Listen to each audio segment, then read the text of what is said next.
পৌষ সংক্রান্তি উপলক্ষে আমি বাড়িতে সেদ্ধ পুলি বানালাম, কারণ আমাদের ঠাকুরকে বাউনি দিতে হয়, ঠাকুরকে পিঠে দিতে হয়। আমি প্রথমে নারকেলগুলোকে কুড়িয়ে নিলাম, নিয়ে একটু পাক দিয়ে নিলাম গুড় দিয়ে। তারপর আমি একটা পাত্রের মধ্যে জলটাকে গরম করতে দিলাম, গরম করে চালগুলোকে গরম জল দিয়ে নুন দিয়ে চালগুলোকে মেখে নিলাম।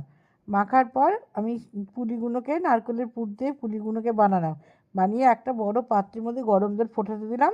তার মধ্যে আমি পুলিগুলোকে আস্তে আস্তে করে একটা ঝাঁঝরিতে পুলিগুলোকে দিয়ে দিলাম, দিয়ে চাপা দিয়ে দিলাম।